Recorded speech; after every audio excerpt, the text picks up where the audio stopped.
සුබ දවසක් ඔබ සියලු දෙනාටම ව්‍යාපාර අධ්‍යයනයේ 14 වන පාඩමේ දෙවෙනි වීඩියෝ එක අපි මේ විදිහට ආරම්භ කරනවා. අපි පළවෙනි වීඩියෝ එකෙන් අලෙවි කළමනාකරණය පිළිබඳව නැත්නම් අලෙවිකරණය පිළිබඳව තොරතුරු රාශියක් සාකච්ඡා කරා. දෙවෙනි වීඩියෝ එකේදී අපි සම්පූර්ණයෙන්ම අලෙවිකරණ මිශ්‍රය පිළිබඳව සාකච්ඡා කරනවා. බලමු මොකක්ද මේ අලෙවිකරණ මිශ්‍රය කියන්නේ. අලෙවිකරණ මිශ්‍රය. අලෙවිකරණ මිශ්‍රය කියලා කියන්නේ බලන්න පුතේ ව්‍යාපාර ආයතනයක් සිය ඉලක්ක වෙළඳපොලේ අලෙවිකරණ අරමුණු ඉටු කර ගැනීම සඳහා යොදා ගනු ලබන උපකරණ සමූහය අලෙවිකරණ මිශ්‍රය කියලා කියනවා. එතකොට ව්‍යාපාරයක් හැමතිස්සෙම උත්සාහ කරන්නේ වෙළඳපොලේ තරගයට මුහුණ දීලා ඔවුන්ගේ පවතින අරමුණු ඉටු කරගන්න. ඒ අරමුණු ඉටු කරගන්න ඒගොල්ලෝ ප්‍රධාන උපකරණ 4ක් ඉදිරිපත් කරනවා. ප්‍රධාන උපකරණ 4ක් මනා ලෙස කළමනාකරණය කරනවා. අන්නේ උපකරණ වලට තමයි අපි මේ අලෙවිකරණ මිශ්‍රය කියන්නේ. බලන්න මේ උපකරණ මොනවද? ව්‍යාපාරිකයාගේ දෘෂ්ටියෙන් අලෙවිකරණ මිශ්‍රය කොටස් 4කට බෙදමු. එකක් ඒක අපි හඳුන්වනවා 4PS concept කියලා. 4PS. ඒකට හේතුව ඒ හතරම පටන් ගන්න P අකුරෙන්. පළවෙනි එක නිෂ්පාදිතය. එතකොට පළවෙනි උපකරණය තමයි නිෂ්පාදිතය. අපි නිෂ්පාදිතය කියන එක හොඳට දෙන්න ඕන. දුන්නොත් තමයි අපිට අලෙවිකරණ අරමුණු ජය ගන්න පුළුවන්. ඊට පස්සේ මිල කියන එක. පාරිභෝගිකයාට ආකර්ෂණය වන මිලක් අපි ලබා දෙන්න ඕන. ඊට පස්සේ ස්ථානයේ පාරිභෝගිකයාට මිලට ගන්න පහසු වෙන ආකාරයට භාණ්ඩය ලබා දෙන්න ඕන. ඊට පස්සේ පාරිභෝගිකයාට අපේ නිෂ්පාදනය පිළිබඳව නැවත නැවත මතක් කරන්න ඕන. ඒක අපි කියනවා ප්‍රවර්ධනය කියලා. එතකොට මෙන්න මේ කතා කරන උපකරණ 4ට තමයි පුතා අපි කියන්නේ අලෙවිකරණ මිශ්‍රය කියලා. එතකොට මේ උපකරණ 4 සාර්ථකව නිසියාකාරව පාලනයකින් තොරව ඉදිරියට අරගෙන යන්න පුළුවන් වුණොත් අලෙවිකරණයේ අරමුණු ටික අපිට සාර්ථකව ඉටු කරගන්න පුළුවන්. එහෙනම් අලෙවිකරණය තුලදී හැමතිස්සෙම අලෙවි කළමනාකරුව උත්සාහ කරන්නේ මෙන්න මේ කොටස් 4 මනා ලෙස කළමනාකරණය කරගන්න. අලෙවිකරණ මිශ්‍රයේ විචල්්‍ය හා ඒවා නියෝජනය කරනු ලබන උපවිචල්්‍ය පහතින් දැක්වෙනවා. පුතා දැන් අපි අලෙවිකරණ මිශ්‍රයේ ප්‍රධාන කොටස් 4ක් කතා කරන්නේ. නිෂ්පාදිතය, මිල, ස්ථානය, ප්‍රවර්ධනය කියලා. එතකොට මේ කොටස් 4 තුල තියෙන උපවිචල්‍යයන් අපි වෙන වෙනම සාකච්ඡා කරගෙන යනවා. පසුවට ඒවා පුළුල් ලෙස අපි සාකච්ඡා කරනවා. බලන්න. නිෂ්පාදිතය කියලා කිව්වම ඒකේ අන්තර්ගත වෙන දේවල්. නිෂ්පාදිත විවිධත්වයක් තියෙන්න ඕනේ, ගුණත්වය තියෙන්න ඕනේ, නිමාව තියෙන්න ඕනේ, අංගෝපාංග හොඳ සන්නමක් තියෙන්න ඕනේ, ඇසුරුම, ප්‍රමාණය, අලවියෙන් පසු සේවා, වගකීම්, ආපසු බාර දීම, නිර්මාණය. එතකොට මෙන්න මේ සියලුම කොටස් ටික නිෂ්පාදිත කිව්වම ඒකට අන්තර්ගත වෙනවා. අපි ඉදිරියේදී මේවා වෙන වෙනම සාකච්ඡා කරගෙන යනවා. දැනට අර අලෙවිකරණ මිශ්‍රයේ තියෙන උපවිචල්‍යයන් තමයි සාකච්ඡා කරගෙන යන්නේ. දැන් අපි කතා කරේ නිෂ්පාදිතය කියන එක යටතේ තියෙන දේවල්. එතකොට මේ දේවල් නිසියාකාරව ලබා දුන්නොත් තමයි අපිට නිෂ්පාදිතය හොඳ මට්ටමකට ගේන්න පුළුවන්. මිල අලෙවිකරණ මිශ්‍රයේ දෙවෙනි උපකරණය තමයි මිල කියන එක. බලන්න පුතා මිල කියන එක ඇතුලේ ලැයිස්තුගත මිල අපි ඉදිරියේදී කතා කරනවා මේවා. වට්ටම් ලබා දෙනවා. දීමනා ලබා දෙනවා. ගෙවීම් කාලය, ගෙවීම් ක්‍රම හඳුන්වලා දෙනවා. ණය කොන්දේසි. එතකොට මෙන්න මේ වගේ දේවල් මේ උපවිචල්‍යයන් අපිට මිල තුල අන්තර්ගත කරන්න පුළුවන්. එතකොට අපි දන්නවා එදිනදා කඩවල් වලින් අපි භාණ්ඩ මිලට ගන්නකොට මේ කියපු දේවල් සමහරක් දේවල් අපිට ලැබෙනවා. හරි. එතකොට මේ මිල කියන අලෙවිකරණ මිශ්‍රයේ මිල කියන උපකරණේ උපවිචල්‍යයන් තමයි මේ තියෙන්නේ. ඊට පස්සේ ස්ථානය අපි කියනවා බෙදා හැරීම. තුන්වෙනි උපකරණයේ ඇතුලේ තියෙන දේවල් මොනවද බලන්න. බෙදා හැරීමේ මාර්ග, ආවරණය, ප්‍රදේශය නැත්නම් ස්ථාන, මාර්ග මිශ්‍රය, තොග ගබඩා, ප්‍රවාහණය, අතරමැදියු. එතකොට ඒ විදිහට අපිට ඔය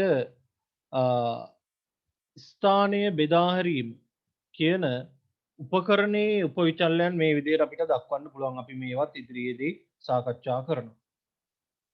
ඊට පස්සේ ප්‍රවර්ධන කියන උපකරණය අලෙවිකරණ මිශ්‍රයේ අවසාන උපකරණය ප්‍රවර්ධන උපකරණයේ තියෙන දේවල්. ප්‍රචාරණය කියන එක අපි දන්නවා ඔය ටීවී එකක් දැම්මොත් විවිධ භාණ්ඩ පිළිබඳව අපිට ප්‍රචාරණය ලබා දෙනවා.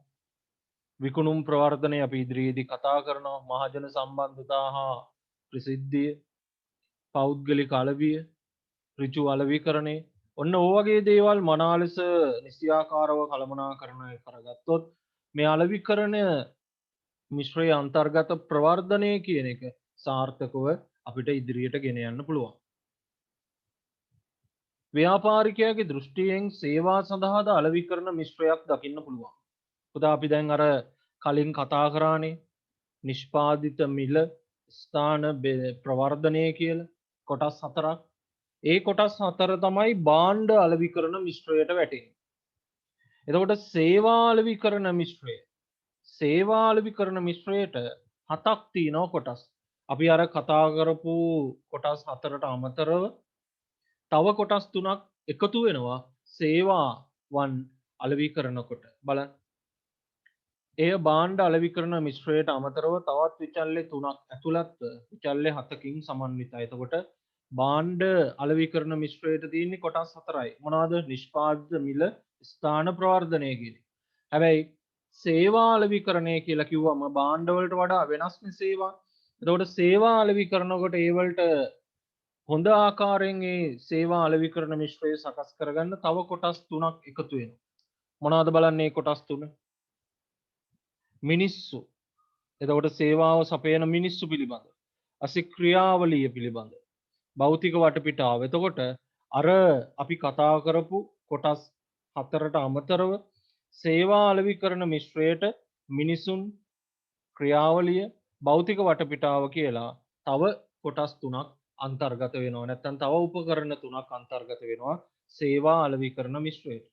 විභාග දෙවාගෙන් ඇහුවොත් භාණ්ඩ අලෙවිකරණ මිශ්‍රයයි සේවා අලෙවිකරණ මිශ්‍රයටයි වැටෙන උපකරණ මොනවද කියලා? භාණ්ඩ අලෙවිකරණ මිශ්‍රයට තියෙන්නේ 4PS නිෂ්පාදිත මිල ස්ථානය ප්‍රවර්ධනය. සේවා අලෙවිකරණ මිශ්‍රයට ඒ හතරයි තව තුනක් එකතු වෙන. මොනවද ඒවා? මිනිස්සු, ක්‍රියාවලිය, භෞතික වටපිටාව. හොඳට මතක තියාගන්න. ඉහත කරුණු වලට එකතු වෙනවා ඒවා. මෙහිදී සේවා අලෙවිකරණය සඳහා යොදා ගත්තද 7PS යොදාගත්තද යම් යම් භාණ්ඩ අලෙවිකරණයේදී වුවද එහි ස්වභාවය අනුව යොදාගත හැකි බව අමතක නොකරන්න කියලා කියන. එතකොට අපි 4PSද නැත්නම් 7PSද ඒ මොකක් යොදාගත්තත් ඒ භාණ්ඩයේ ස්වභාවය අනුව මේවා වෙනස් කරගන්න පුළුවන්. සේවා අලෙවිකරණ මිශ්‍රයේ විචල්්‍ය විස්තරාත්මකව අපි පැහැදිලි කරමු. දැන් සේවා අලෙවිකරණ මිශ්‍රයේ කොටස් හතක් තියෙනවානේ. භාණ්ඩ අලෙවිකරණ මිශ්‍රයේ කොටස් හතරයි. අපි ඒව කතා කරා. සේවා අලෙවිකරණ මිශ්‍රයේ තියෙනවා කොටස් හතක්. මොනවද බලන්න? නිෂ්පාදිත. මේක භාණ්ඩ අලෙවිකරණ මිශ්‍රයේ තිබුණා. බලන්න. පාරිභෝගික අවශ්‍යතා හා උවමනා තෘප්තිමත් කරන විකිණීම සඳහා වෙළඳපොළට ඉදිරිපත් කරන කවරම හෝ දෙයක් අපි නිෂ්පාදිතයක් කියලා කියනවා. ඊට පස්සේ මිල කියන එක භාණ්ඩ හෝ සේවාව හෝ ලබා ගැනීම සඳහා පාරිභෝගිකයා ගෙවන මුදලට අපි කියනවා මිල කියලා. ස්ථානය නැත්නම් බෙදා හැරීම. නිෂ්පාදිතයේ වඩා සාර්ථකව අලෙවි කර ගැනීම සඳහා වෙළඳපොළට බෙදා හරිනවා. ඒ කියන්නේ පාරිභෝගිකයාගේ ළඟටම භාණ්ඩ ගිහින් දෙන්න කටයුතු කරනවා.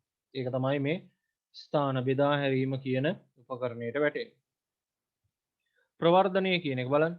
නිෂ්පාදිතය ගැන ඇල්මක් දක්වන ඉලක්ක හා විභව ගනුදෙනුකරුවන්ට sannivedanaya සඳහා යොදා ගන්නු ලබන ක්‍රියාවලිය. ඒ කියන්නේ අපේ නිෂ්පාදිතයක් තියෙනවා මෙන්න මේ විදිහට කියලා ගනුදෙනු කරුවන්ට sannivedanayak ලබා දෙනවා මේ ප්‍රවර්ධනයේ හරහා. එතකොට මේ හතර වෙනකන් තමයි භාණ්ඩ අලෙවිකරණ මිශ්‍රය. ඊට අමතරව තව තුනක් එකතු වෙනවා මිනිසුන් ක්‍රියාවලිය භෞතික වටපිටාව කියලා ඒවා වැටෙන්නේ සේවා අලෙවිකරණ මිශ්‍රයට. බලන්න මිනිසුන් ගත්තම විශේෂඥතාවයේ ලැබූ සුහද ආචාරශීලී විකුණුම් සේවකයෝ මෙහිදී විශේෂයි. එතකොට සේවා අලෙවිකරනකොට ආචාරශීලී විකුණුම් සේවකයෝ ඉන්නකොට වඩාත්ම පහසුයි. ක්‍රියාවලිය සේවයේ සැපීමට අවශ්‍ය වන මෙහෙයුම් පද්ධතිය හා අලෙවියෙන් පසු සිදු කරන සේවා. එතකොට සේවයේ සැපීමට අවශ්‍ය වන මෙහෙයුම් පද්ධතිය තමයි මේ ක්‍රියාවලිය කියලා කියන්නේ. භෞතික වටපිටාව කියන්නේ මොකක්ද බලන්න. ගනුදෙනු කරුට ඉහළ අගයක් ලබා දීම සඳහා සේවා සපයන ස්ථානයේ පරිසරය හා වටපිටාව නිර්මාණය මේ භෞතික වටපිටාව කියලා කියනවා. ඒ කියන්නේ ගනුදෙනු කරුවට ඉහළම අගයක් ලබා දෙන්න මෙහිදී කටයුතු කරනවා. හරි. එහෙම කටයුතු කරනකොට සේවා සපයන ස්ථානයේ පරිසරය පිළිබඳව අපි සැලකිලිමත් වෙනවා. ඒක නියමාකාරව නිර්මාණශීලීව හදාගන්නවා. ඒකට තමයි මේ භෞතික වටපිටාව කියලා කියන්නේ. එතකොට මේ හත වෙනකන් ගත්තම ඒක අපිට කියන්න පුළුවන් සේවා අලෙවිකරණ මිශ්‍රය කියලා. අලෙවිකරණ මිශ්‍රය ගනුදෙනුකරුගේ දෘෂ්ටියෙන් ද විචල්්‍ය හතරක් ලෙස ඉදිරිපත් කරන්න පුළුවන්. එතකොට මතක තියාගන්න අලෙවිකරණ මිශ්‍රය නිෂ්පාදකයාගේ දෘෂ්ටියෙන්නේ අපි අර කතා කරේ නිෂ්පාදිතය මිල ස්ථානය ප්‍රවර්ධනය කියලා. ඒ නිෂ්පාදකයාගේ දෘෂ්ටියෙන්. දැන් මෙතනදී කතා කරන්නේ ගනුදෙනුකරුවගේ දෘෂ්ටියෙන්. ගනුදෙනුකරුවට ඒ අලෙවිකරණ මිශ්‍රයේ පේන විදිය බලන්න. නිෂ්පාදිතය කියන එක ගත්තම පාරිභෝගිකයාගේ පැත්තෙන් පේන්නේ අවශ්‍යතා හා උවමනා ඉටු කරගන්නවා කියන එක. දැන් නිෂ්පාදකයාට නම් ඒක නිෂ්පාදිතයක් වුණාට ගනුදෙනුකරුට ඒක පේන්නේ ඔහුගේ අවශ්‍යතා හා උවමනා ඉටු කරගන්න. නිෂ්පාදකයාට මිලක් තමයි පේන්නේ. නමුත් ගනුදෙනුකරුවට ඒක මොකද්ද? පිරිවැය. එතකොට නිෂ්පාදකයා බෙදා හරිනවා ස්ථානෙට ගිහිල්ලා දෙනවා. පාරිභෝගිකයාට ඒක මොකද්ද? පහසුවක් විදිහට තමයි දැනෙන්නේ. ඊට පස්සේ නිෂ්පාදකයා ප්‍රවර්ධනය කරනකොට පාරිභෝගිකයා නැත්තම් ගනුදෙනුකරුවට ඒක මොකද්ද? sannivedanayak ලෙස දක්වන්න පුළුවන්. එතකොට පුතා විභාගෙදී අහනවා නිෂ්පාදකයාගේ දෘෂ්ටියෙන් කොහොමද පාරිභෝගිකයාගේ දෘෂ්ටියෙන් කොහොමද අලෙවිකරණ මිශ්‍රය දක්වන්නේ? දැන් නිෂ්පාදකයාගේ දෘෂ්ටියෙන් ගත්තොත් නිෂ්පාදිතය මිල ස්ථානය ප්‍රවර්ධනය කියලා දක්වන්න පුළුවන්. පාරිභෝගිකයාගේ දෘෂ්ටියෙන් නැත්නම් ගනුදෙනුකරුවගේ දෘෂ්ටියෙන් බලනකොට නිෂ්පාදිතය කියන එක පාරිභෝගිකයාගේ අවශ්‍යතා හා උවමනා ඉටු කර ගැනීම. නිෂ්පාදකයාට මිලක් වෙන එක පාරිභෝගිකයාට පිරිවැය. නිෂ්පාදකයාගේ පැත්තෙන් බෙදා හැරීම ස්ථානය කියන එක පාරිභෝගිකයාගේ පැත්තෙන් පහසුව. ඇයි පාරිභෝගිකයාගේ ළඟටම ලැබෙන හින්දා. නිෂ්පාදකයා ප්‍රවර්ධනය කරනකොට පාරිභෝගිකයාගේ පැත්තෙන් ඒක මොකද්ද? sannivedanayak ලෙස තමයි අපි දක්වන්නේ. සාර්ථක අලෙවිකරණයක් සඳහා අලෙවිකරණ මිශ්‍රය පහත සඳහන් හේතු අනුව වැදගත් වෙනවා. දැන් අපි කතා කරා අලෙවිකරණ මිශ්‍රය ප්‍රධාන වශයෙන් නිෂ්පාදකයාගේ දෘෂ්ටියෙන් කතා කරා. සේවා අලෙවිකරණ මිශ්‍රය ගැන කතා කරා. එතකොට පාරිභෝගිකයාගේ පැත්තෙන් පාරිභෝගිකයාට පේන විදිහට අලෙවිකරණ මිශ්‍රය ගැන කතා කරා. දැන් මේ අලෙවිකරණ මිශ්‍රය වැදගත් වෙන්න හේතු මොනවාද? පාරිභෝගික උවමනා ප්‍රශස්ත මට්ටමින් ඉටුවන අයුරින් නිෂ්පාදිතය වෙළඳපළට ඉදිරිපත් කිරීමට හැකිවීමෙන් පිරිවැටුම වැඩි කර ගැනීමට හැකි වෙනවා. එතකොට නිෂ්පාදකයාගේ පිරිවැටුම වැඩි කරගන්න විකුණුම් වැඩි කරගන්න හැකියාව ලැබෙනවා. නිෂ්පාදිතයට තරඟ කාරිත්වයට මුහුණ දී හැකි ආකාරයේ මිලක් නියම කිරීමෙන් පාරිභෝගිකයා වුණා කරගන්න පුළුවන්. ආකර්ෂණය කරගන්න හැකියාව ලැබෙනවා. විවිධ ප්‍රවර්ධන උපක්‍රම භාවිතා කරමින් භාණ්ඩ මිලදී ගැනීමට පොළඹවා ගන්න පුළුවන් අපිට පාරිභෝගිකයන්. පාරිභෝගිකයාට නිෂ්පාදිතයේ වඩාත් පහසුවෙන් ආසන්නම ස්ථානයෙන් මිල දී ගත හැකි වනසේ එම නිෂ්පාදිතය බෙදා හැරීම. මෙන්න මේ හේතුන් අපිට දක්වන්න පුළුවන්. බලන්න තවත් තියෙනවා සමස්තයක් ලෙස ආයතනයේ අරමුණු ඉටු කර ගැනීමට අලෙවිකරණ මිශ්‍රයේ සියලු විචල්යන් අපිට උපකාරී වෙනවා. මතක තියාගන්න. එතකොට අලෙවිකරණ මිශ්‍රය අපි කතා කරා ප්‍රධාන කොටම නිෂ්පාදකයාගේ පැත්තෙන්. නිෂ්පාදකයාගේ පැත්තෙන් කතා කරනකොට නිෂ්පාදිතය මිල ස්ථානය ප්‍රවර්ධනය හැටියට තමයි දක්වන්නේ. එතකොට ඒක සේවා අලෙවිකරණ මිශ්‍රය වෙනකොට තව කොටස් තුනක් එකතු වෙනවා. ඒකට අමතරව මිනිසුන් ක්‍රියාවලිය භෞතික වටපිටාව කියලා. පාරිභෝගිකයාගේ පැත්තෙන් අලෙවිකරණ මිශ්‍රය ගත්තොත් අවශ්‍යතා හා උවමනා පිරිවැය ඊට පස්සේ පහසුව ඊට පස්සේ sannivedana ඒ විදිහට අපිට දක්වන්න පුළුවන්. දැන් අපි මෙතනදී කතා කරනවා ප්‍රධාන කොටම නිෂ්පාදිත පිළිබඳව. බලන්න. මිනිස් අවශ්‍යතා හා උවමනා ඉටු කිරීම සඳහා වෙළඳපොළට ඉදිරිපත් කළ හැකි කවරම හෝ දෙයක් අපි කියනවා නිෂ්පාදිතය. එතකොට මිනිසුන්ගේ අවශ්‍යතා හා උවමනා ඉටු කරන මොන හරි දෙයකට අපි කියනවා නිෂ්පාදිතය. නිෂ්පාදිතයක් අපිට වර්ග කරන්න පුළුවන් මෙන්න මේ විදිහට බලන්න. මෙතන දාලා තියෙනවා රූප සටහන. නිෂ්පාදිත ගත්තොත් භාණ්ඩ සේවා කියලා බෙදන්න පුළුවන්. භාණ්ඩ කොටස් දෙකයි කල් පැවැත්ම භාවිතය අනුව. කල් පැවැත්ම අනුව කල් පවතින භාණ්ඩ, කල් නොපවතින භාණ්ඩ.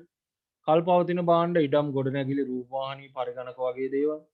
කල් නොපවතින දේවල් සබන් මදුරු දඟර දන්තාලේප වගේ දේවල් අපිට දක්වන්න පුළුවන්.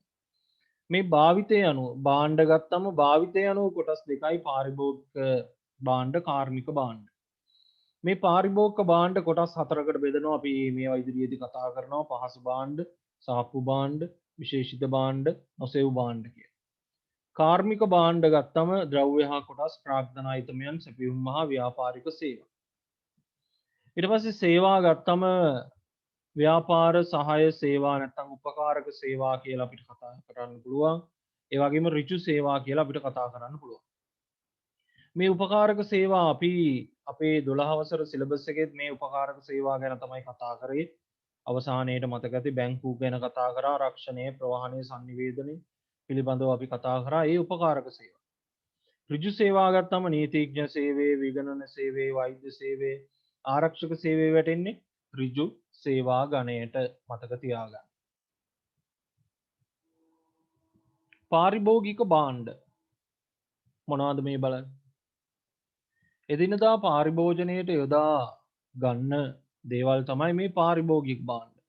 බොහෝ විට පාරිභෝගික භාණ්ඩ භාවිතයෙන් කෙලවර වේ. ඒ කියන්නේ පාරිභෝගික භාණ්ඩ පාවිච්චි කරාට පස්සේ ඒක අවසානයේටපත් වෙනවා. මෙම භාණ්ඩ අලෙවිකරුවෙකුගේ දෘෂ්ටි කෝණයෙන් ප්‍රධාන භාණ්ඩ වර්ග හතරක් යටතේ පෙන්වන්න පුළුවන්. මේ පාරිභෝගික භාණ්ඩ ප්‍රධාන කොටස් හතර. එකක් පහසු භාණ්ඩ. පහසු භාණ්ඩ කියන්නේ අපි නිතර නිතර මිලට ගන්න දේවල්. මොනවද? සබන්, දන්තාලේප, පෑන්, පුවත්පත්, සහල්, පාන්, අන්න ඒ වගේ දේවල් පහසු භාණ්ඩ ගණයට දාන්න පුළුවන්. සාප්පු භාණ්ඩ.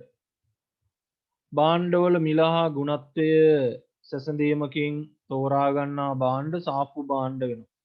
ඊටාම සුදුසු මිලදී ගැනීමක් සඳහා පාරිභෝගිකයා නිතරම සැලකිලිමත් වේ.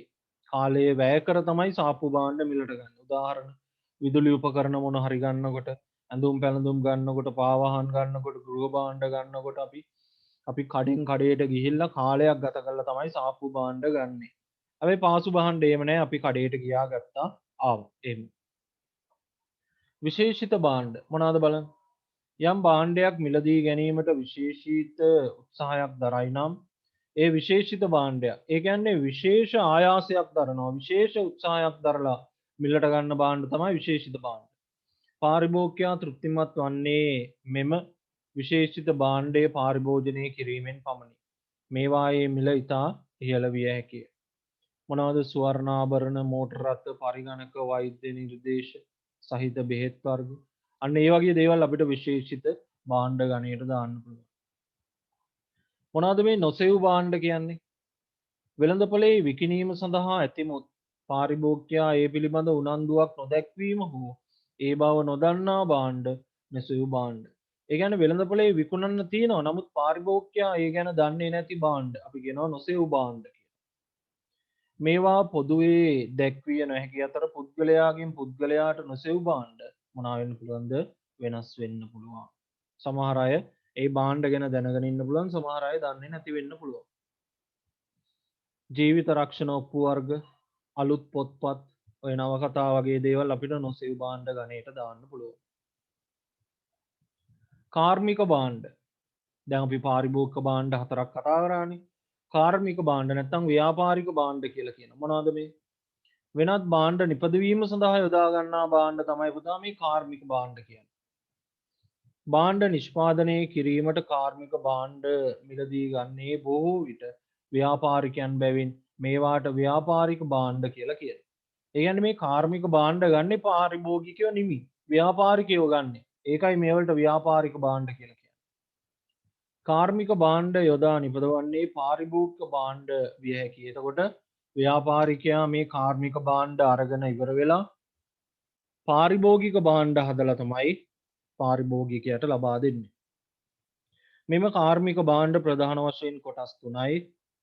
ද්‍රව්‍ය හා කොටස් නැත්නම් අමතර කොටස් කියනවා. මොනවද ඒ? නිෂ්පාදන ක්‍රියාවලිය සඳහා යෙදවුම් ලෙස එකතු කරන දෑ ද්‍රව්‍ය හා කොටස් කියලා කියනවා.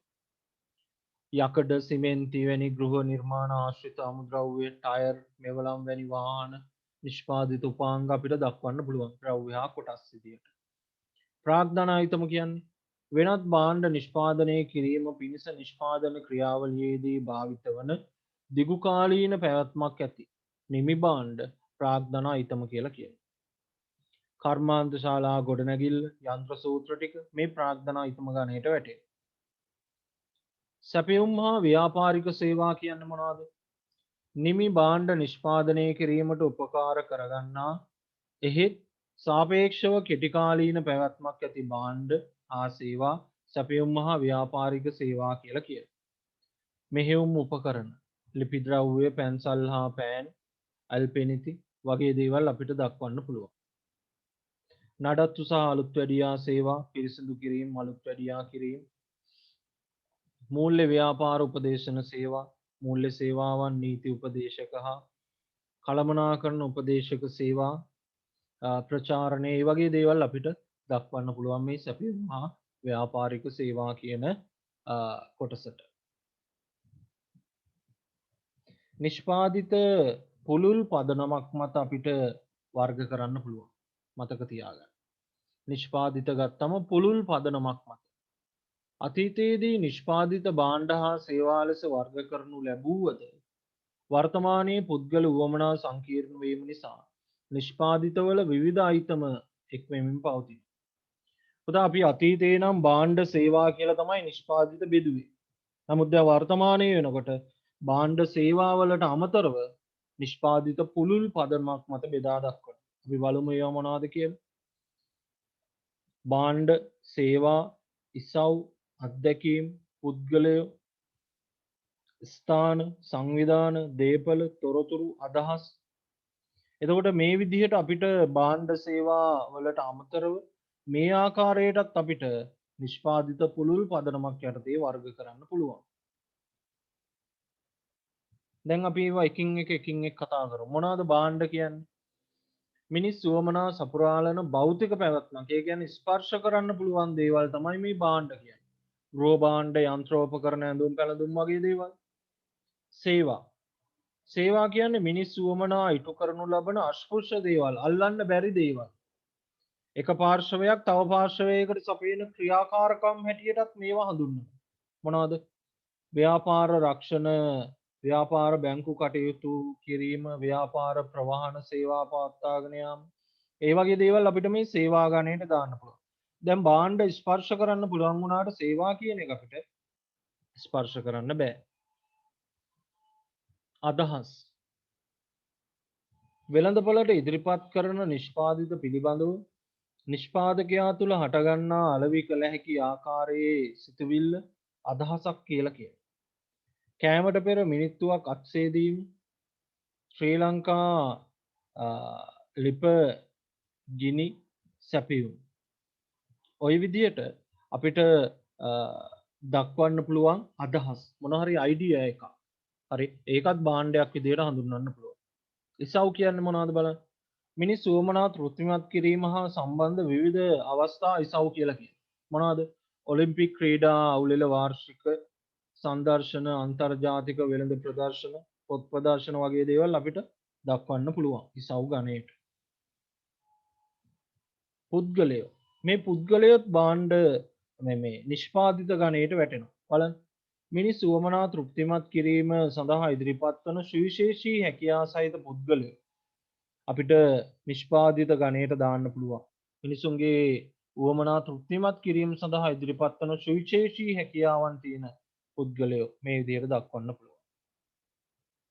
මයිකල් ජැක්සන් ගීත ගායනය, මිස්ටර් බීන් විකටනලු අන්න ඒගොල්ලොත් අපිට ඔය නිෂ්පාදිත ගණයට දාන්න පුළුවන්.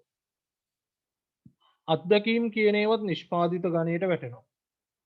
යම්කිසි කාර්යයක් සඳහා පුද්ගලයෙකු ලබා ඇති විශේෂඥ දැනුම තවත් ගනුදෙනුකරුවෙකුට අලෙවි කිරීම අත්දැකීම් කියලා කියනවා. ඒ කියන්නේ අපි මොනවා හරි හොඳ දැනුමක් මොනවා හරි දෙයක් පිළිබඳව ලබාගෙන තියෙනවනම් ඒවා තමයි මේ අත්දැකීම් කියන්නේ.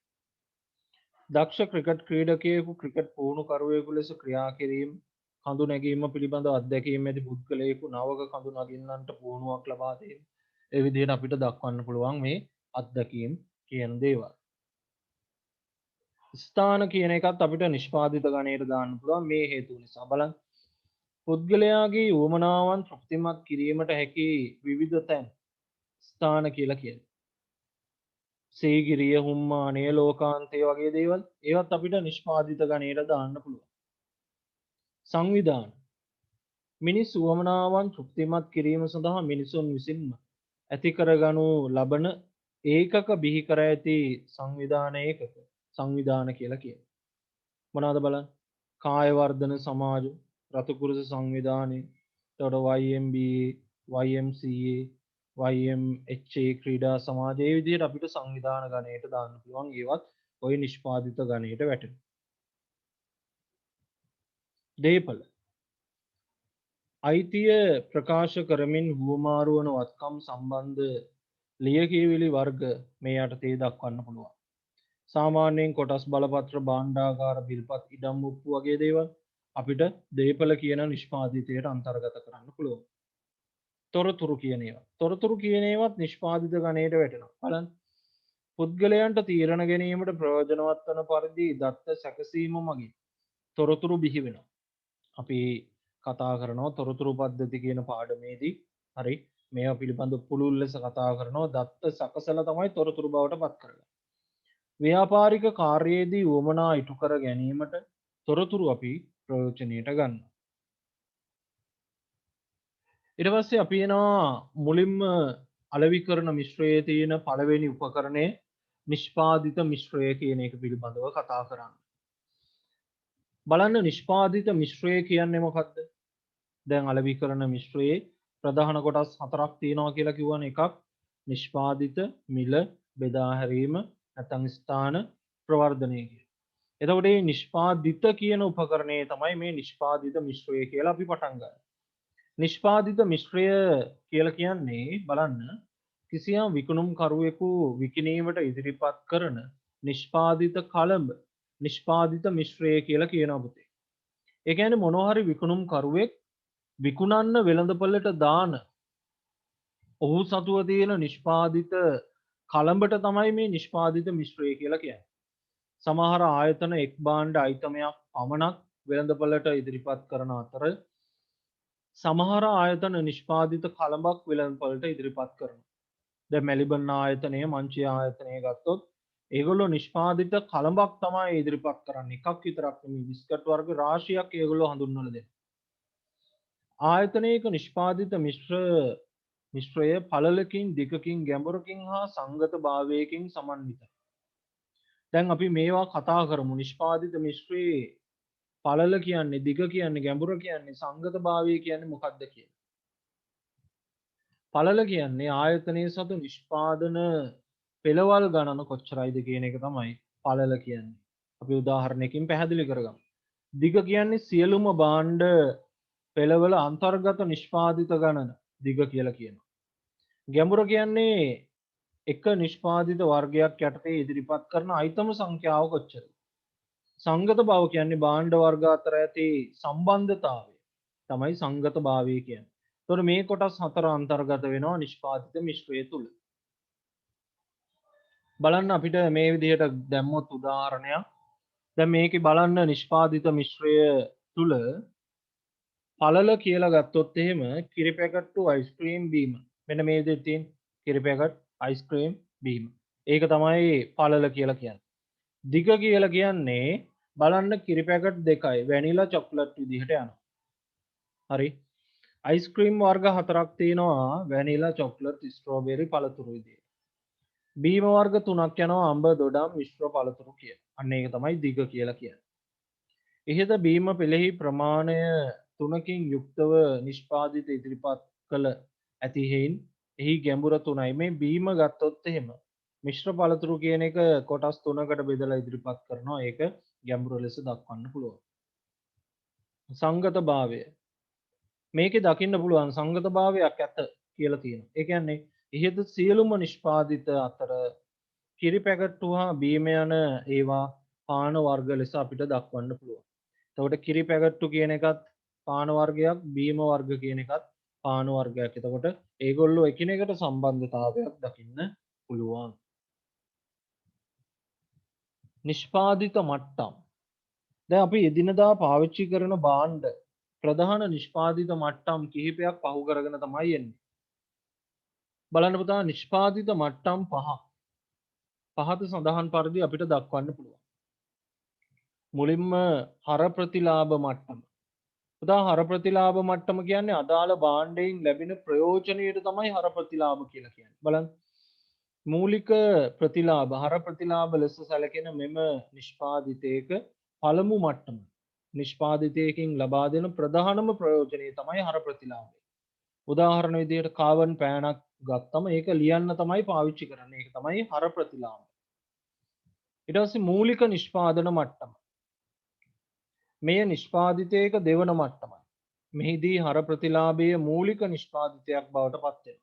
දැන් පෑනක් ගත්තම ඒක ලියන එකනේ හර ප්‍රතිලාභය. මූලික නිෂ්පාදිතයේදී වෙන්නේ බලන්න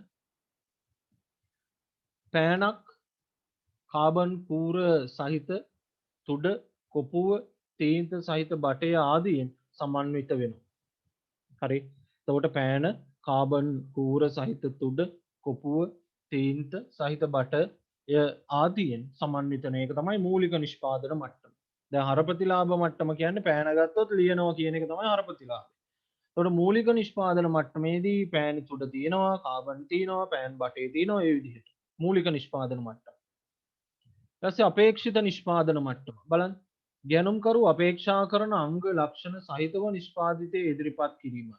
මේ නිෂ්පාදිතයේ තෙවන මට්ටමයි. පුතා පෑනක් ගත්තම අපි දැන් ලියලිය ඉන්න පෑන තියෙන්නේ. ඒක තමයි අපේක්ෂිත නිෂ්පාදන මට්ටම. කාබන් පෑනක් නොකැඩී හොඳින් ලිවීම, බොඳ නොවීම, පැහැදිලි බව දිගු කාලයක් පැවතීම, කාබන් උතුරා නොයන ලෙස ඉදිරිපත් කිරීම. ඒක තමයි අපේක්ෂිත මට්ටම අපි බලාපොරොත්තු වන මට්ටම. වැඩි දියුණු කළ නිෂ්පාදිතය. ඒ කියන්නේ පුතා සාමාන්‍යයෙන් පෑන කියන එක වැඩි දියුණු කරනවා. බලන්න. ගනුදෙනුකරු අපේක්ෂා කරන මට්ටමටත් වඩා ඉහළ මට්ටමක් සහිතව නිෂ්පාදිතය වෙළඳපොළට ඉදිරිපත් කිරීම මෙහිදී සිදු වෙනවා. මෙය හතරවන මට්ටම කියලා කියනවා.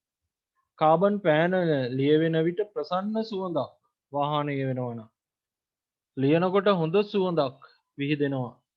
ඒක වැඩි දියුණු කළ නිෂ්පාදිත හැටියට අපිට දක්වන්න පුළුවන්. විභව නිෂ්පාදිතය. ඒ කියන්නේ අනාගතයේදී බලාපොරොත්තු වන මට්ටම. බලන්න. ගනුදෙනුකරුවට අනාගතයේදී අවශ්‍ය විය හැකියයි සිතා නිෂ්පාදිතයේ සැලසුම් කිරීමේදී අංගයන් එකතු කිරීම මගින් විභව වෙළඳපොළට පිවිසීම විභව නිෂ්පාදිතය කියලා කියනවා. මේක පස්වෙනි මට්ටම. බලන්න. වර්තමානයේ කාබන් පෑනකට වඩා දියුණු මට්ටමක පෑනක් ඉදිරිපත් කිරීම. ලියන විට සංගීතයේ රාවයක් පැතිරීම, කාබන් අවසන් වීමට ප්‍රථම ඒ බැව් දැන්වීමට සංඥා නිකුත් කිරීම. අන්න ඒ වගේ දේවල් අපිට පෑනකින් ලබා ගන්න පුළුවන් නම් ඒක තමයි විභව නිෂ්පාදිතය කියන්නේ. අනාගතයේදී එහෙම එන්න පුළුවන් මේ වගේ පෑන් මතක තියාගන්න. ඒ අනුව පුතා අපි නිෂ්පාදිතයක මට්ටම් පහක් පිළිබඳව කතා කරා. පළවෙනි එක තමයි මේ තියෙන හර ප්‍රතිලාභ. ඊට පස්සේ මූලික මට්ටම. මේකෙදි පෑන් බටේ තිබ්බා, පෑන් තුඩ තිබ්බා. එහෙම ඊට පස්සේ පෑන් අපිට ලියන්න පුළුවන් මට්ටමට තියෙනවා. ඊට පස්සේ වැඩි දියුණු කළ සුවඳ හමන විදිහට ඊට පස්සේ විභව නිෂ්පාදිතේ තීන්ත ඉවර වෙන්න කලින් අපිට සංගීතයක් ලැබෙනවා. අන්න ඒ විදිහට අපිට දක්වන්න පුළුවන් විභව නිෂ්පාදිතය. එතකොට ඕනෑම නිෂ්පාදිතයක් ගත්තම පුතා හොඳට මතක තියාගන්න මේ විදිහට ප්‍රධාන නිෂ්පාදිත මට්ටම් පහක් පහු කරගෙන තමයි එන්නේ. නිෂ්පාදිතයක නැත්නම් භාණ්ඩයක ජීවන චක්‍රයේ ප්‍රධාන අදියර. නිෂ්පාදිතයක් වෙළඳපොළට ආවමට පස්සේ ඒක ප්‍රධාන අදියර පහක් පසු කරනවා. පළවෙනි එක භාණ්ඩ සංවර්ධන අදියර. බලන්න. භාණ්ඩ සංවර්ධන අදියර ආරම්භ වන්නේ නව භාණ්ඩ පිළිබඳව අදහස් උත්පාදනයක් සමගය. මෙම අදියරේදී විකුණුම් නොමැති අතර පර්යේෂණ හා සංවර්ධන වියදම් දරයි. සංවර්ධනය වෙනවා භාණ්ඩය. විකුණුම් නෑ. පර්යේෂණ හා සංවර්ධන වියදම් තමයි දරන්නේ. ඒක සංවර්ධන අදියර. හඳුන්වා දෙන අදියර. බලන්න. හඳුන්වා දෙන අදියරේදී භාණ්ඩ වෙළඳපොළට ඉදිරිපත් කරන අතර විකුණුම් හා ලාභ සෙමින් වැඩි වෙනවා. එතකොට හඳුන්වා දෙන අදියරේදී ටික ටික භාණ්ඩයේ වෙළඳපොළට අපි ඉදිරිපත් කරනවා, විකුණුම් ලාභ ටික ටික වැඩි වෙනවා. වර්ධන අදියර. බලන්න. වර්ධන අදියරෙහි විකුණුම් ඉහළ යන නිසා ලාභාන්තිකයද ඉහළ යනවා අපිට දකින්න පුළුවන්. වර්ධන අදියර කියන්නේ හඳුන්වා දීමේ අදියරෙන් පස්සේ වර්ධන අදියරේදී විශාල ලෙස අපේ විකුණුම් ඉහළ යනවා, ලාභය ඉහළ යනවා. ඊපස්සේ පරිණත අදියර. අපේ වර්ධන අදියරට අපි උපරිමයට ආවට පස්සේ අපි පරිණත මට්ටමේ ඉන්නේ. පරිණත අදියරේ වෙළඳපොළෙහි භාණ්ඩයේ පිළිගෙන අවසන්නේ. විකුණුම් හා ලාභ ස්ථාවරයි.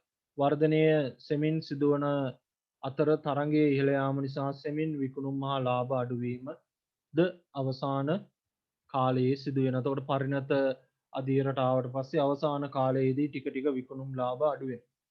ඊපස්සේ පිරිහීමේ අදියර. අපි වර්ධන අදියරට ඇවිල්ලා පරිණත වෙලා ඊට පස්සේ පිරිහෙනවා ටික ටික. පිරීමේ අදියරේ විකුණුම් පහළයයි, ලාභය හීන වෙනවා. භාණ්ඩයක ජීවන චක්‍රයේ විවිධ අදියර සඳහා විවිධ අලෙවිකරන අරමුණු හා උපක්‍රම පෙන්눔 කරනු ලබන අතර පොදුවේ ගත් කල භාණ්ඩයක ජීවන චක්‍රය නැමැති න්‍යායාත්මක සංකල්පයේ පහත සඳහන් උපකල්පන මත ගොඩනැගේ. නිෂ්පාදිතයක නිශ්චිත ආයු කාලයක් තියෙනවා. නිෂ්පාදිතයක් අලෙවිකරුවාට වෙනස්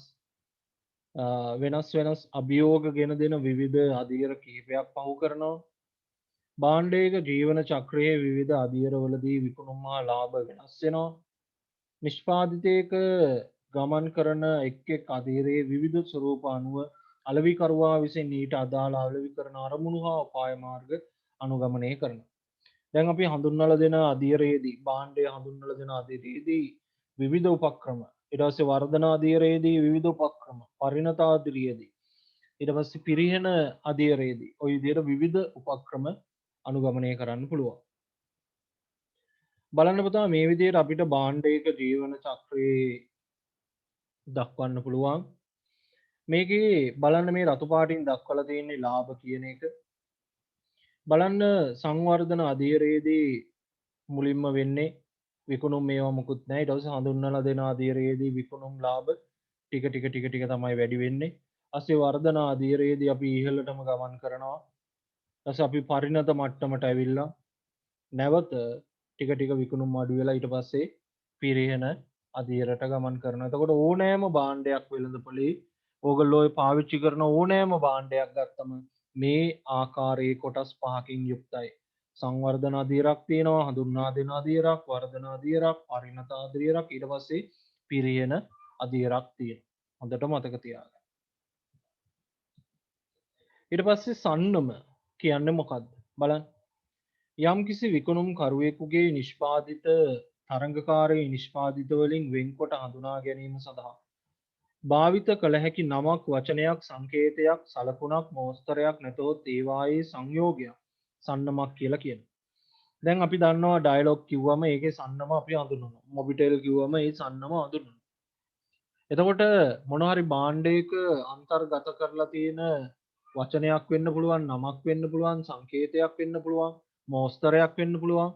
ඒවත් සන්නම් හැටියට අපි හඳුන්වනවා. සන්නම් නාමය කියන්නේ මොකද්ද? සන්නමක උච්චාරණය කළ හැකි කොටස සන්නම් නාමය කියලා කියනවා. සන්නම් ලකුණ කියන්නේ මොකද්ද? සන්නමකට ආවේනික වූ ලාංඡනය සන්නම් ලකුණ කියලා කියනවා. මම තව ටිකකින් ඔයාලට උදාහරණයකින් පෙන්නන්නම්. සන්නම් නාම මොනවාද? සන්නම් ලකුණු මොනවාද කියලා. වෙළඳ ලකුණ කියන්නේ පුතා මතක තියාගන්න ඒක අපි ලියාපදිංචි කරාම සන්නම ලියාපදිංචි කරාම ඒක වෙළඳ ලකුණ බවට පත් වෙනවා. ශ්‍රී ලංකාවේ ව්‍යාපාර සිය සන්නම 2003 අංක 6 දරන බුද්ධිමය දේපල පනත යටතේ වෙළඳ ලකුණු ලියාපදිංචි කිරීමේ දෙපාර්තමේන්තුවේ මොනා කරන්න ඕනද? ලියාපදිංචි කරන්න ඕනේ. සන්නම ලියාපදිංචි කරාම තමයි ඒක වෙළඳ ලකුණක් බවට පත් වෙන්නේ. මෙන්න මේ විදිහට අපිට සන්නම් වර්ගයන් දක්වන්න පුළුවන්. බලන්න පුතා මේ මැක්ඩොනල්ඩ්ස් කියන එක. ඒගොල්ලොන්ගේ සන්නම් නාමයක් තියෙනවානේ. ඒ වගේම මේගොල්ලොන්ගේ මේ විදිහට සන්නම් ලකුණකුත් දකින්න පුළුවන්. දැන් මේ Apple කියන එකේදී ලකුණක් විතරයි තියෙන්නේ. එතකොට මේ Hilton කියන එකේදී ලකුණකුත් තියෙනවා, කියවන්න පුළුවන් සන්නම් නාමයකුත් තියෙනවා. ওই විදිහට අපිට දක්වන්න පුළුවන් විවිධ සන්නම් වර්ග. මේ තියෙන ඔක්කොම දේවල් විවිධ සන්නම් වර්ග අපිට මතකයේ රැඳෙන දේවල් තමයි මේ. දැන් මේ Nike කියන එක ගත්තොත් ඒක සන්නම් නාමය, මේ හරිය තමයි සන්නම් ලකුණ වෙන්නේ. හොඳ සන්නමක තියෙන්න ඕන ගුණාංග. අපි අපේ නිෂ්පාදිතයේද හොඳ සන්නමක් තෝරගන්නවා නම් මෙන්න මේ ගුණාංග තියෙන්න ඕන. කෙටි හා සරල වෙන්න ඕන.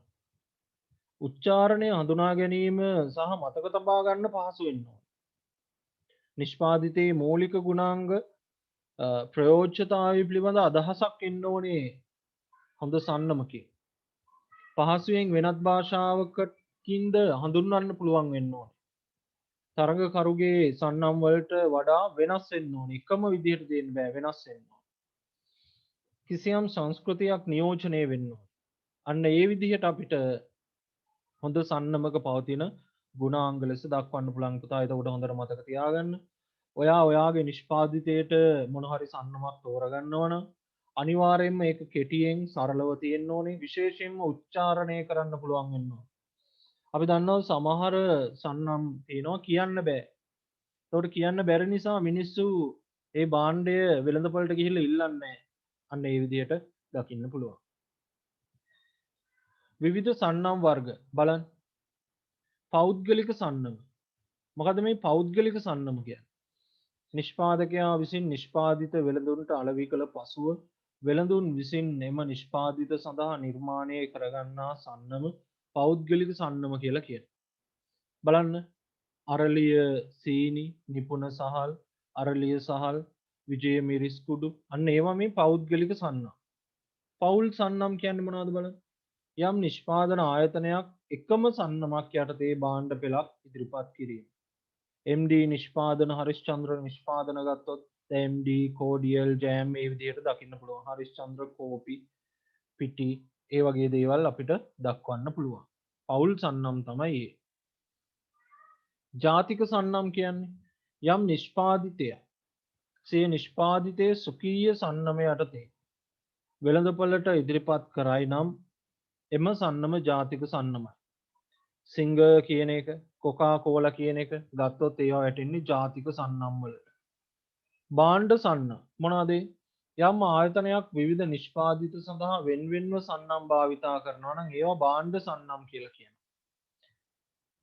ලිවර් බ්‍රදර්ස් නිෂ්පාදන වන සන්ලයිට් ලක්ස් ඊට පස්සේ සිග්නල් ඇස්ට්‍රා අන්න ඒ වගේ දේවල් භාණ්ඩ සන්නම් විදිහට අපිට දාන්න පුළුවන්. සන්නමකින් ව්‍යාපාරිකයාට නැත්නම් නිෂ්පාදකයාට ලැබෙන ප්‍රයෝජන. අනිකුත් තරඟකාරී සන්නම් වලින් තම ආයතනයේ සන්නම වෙන් කරගන්න පුළුවන්. හඳුනා ගැනීමට හැකිවීම මගින් අනන්‍යතාවය රැක ගන්න පුළුවන්. එතකොට අනිකුත් තරඟකාරී නිෂ්පාදිත වලින් සන්නම වෙන් කරලා හඳුනගෙන අනන්‍යතාවය රැක ගන්න පුළුවන්. ඇනොම් ලබා ගැනීමේදී පහසුවක් වෙනවා. නෛතික ආරක්ෂාවක් තියෙනවා. භාණ්ඩයේ විශේෂ ගුණයන් පිළිබඳ පාරිභෝගිකයාගේ විශ්වාසය තහවුරු කරගන්න පුළුවන්. දැන් අපි දන්නවා Apple ෆෝන් ගත්තොත් එහෙම භාණ්ඩය හොඳයි ක්වොලිටි කියලා අපි දන්නවා. පාරිභෝගිකයන් අතර සන්නම් පක්ෂපාතීත්වය. ඒතකොට මේ සන්නමම තමයි පාරිභෝගිකයා හැමතිස්සෙම ඉල්ලන්නේ. උසස් සන්නමකට වෙළඳපොළ තුල වටිනාකමක් ලැබීමෙන් ව්‍යාපාරයට වටිනාකමක් නිර්මාණය වෙනවා. සන්නමේ කුඩා වෙනස්කම් කිරීම මගින් විවිධ පාරිභෝගික කාණ්ඩ ඉලක්ක කරන්න පුළුවන් අපිට. සන්නම ටික ටික වෙනස් කරලා විවිධ පාරිභෝගික කාණ්ඩ ඉලක්ක කරන්න පුළුවන්. උදාහරණ විදිහට සිග්නල් ජූනියර් ඇන්කර් 1+ හරි ඊට පස්සේ ওই විදිහට අපිට දක්වන්න පුළුවන්. සන්නමේ පොඩි වෙනස්කම් කළා පාරිභෝගික කාණ්ඩ මේවා කරන්න පුළුවන්. දැන් ඇන්කර් පිටි ගත්තොත් එහෙම ඒක ලොකු පොඩි ඔක්කොන්ටම තියෙනවා. ඇන්කර් 1+ කියන්නේ අවුරුදු 1 දරුවන්ට. අන්න ඒ විදිහට. ඇසුරුම්කරණය. සන්නම පිළිබඳව කතා කරාට පස්සේ ඇසුරුම්කරණයට එනවා. ඇසුරුම්කරණය කියන්නේ භාණ්ඩයක් සඳහා දවටනයක්. හෙවත් මතුපිට ආවරණයක් හෝ බහලුවක් හෝ නිර්මාණය කිරීමේ හා නිපදවීමේ කාර්යය ඇසුරුම්කරණය කියලා කියනවා. එතකොට අපි කඩේකට ගියොත් පුතා විශේෂයෙන් ওই ෆුඩ් සිටි එකට කීල් සුපර් එකට වගේ ගියොත් එහෙම විවිධ පාට වලින් විවිධ බිස්කට් වර්ග විවිධ අයිස්ක්‍රීම් වර්ග විවිධ ලස්සන අපේ ඇහැ ඇදලා ගන්න විදිහට අපිට විවිධ දවටනයන් දකින්න පුළුවන්. ඒ සමස්ත ක්‍රියාවලිය සිදු වෙන්නේ ඇසුරුම්කරණය හරහා. ඇසුරුම කියන්නේ මොකක්ද? භාණ්ඩයකට ආරක්ෂාව ලබා දීම සඳහා යොදන දවටනය ඇසුරුම කියලා කියනවා. ඇසුරුම සාමාන්‍යයෙන් සන්නම වෙළඳ ලකුණ සහිතව මුද්‍රණය කරන අතර එහි ආවේනික ලක්ෂණ වලින් යුක්ත වේ. ඇසුරුම දුටු පමණින් භාණ්ඩය පහසෙන් හඳුනාගත හැකිය. ඇසුරුමක හැඩය වර්ණය ඒකාකාරී වේ. එතකොට අපි දන්නවා විවිධ භාණ්ඩ තියෙනවා. දැන් සාමාන්‍යයෙන් අපි මෙලිබන් ගෝල් මාරි ගත්තොත් මේ පැකට් එක රතු පාට පැකට් එකක් කියලා අපි දන්නවා. ඒ ඇසුරුම කියන එක අපේ ඇහැට හුරු වෙලා තියෙනවා. ඇසුරුමක මූලිකම කාර්යය භාණ්ඩයකට ආරක්ෂාව ලබා දීම වුවත් වර්තමානයේදී එය අලෙවි කරන උපකරණයක් ලෙස භාවිතා කරනවා. මතක තියාගන්න.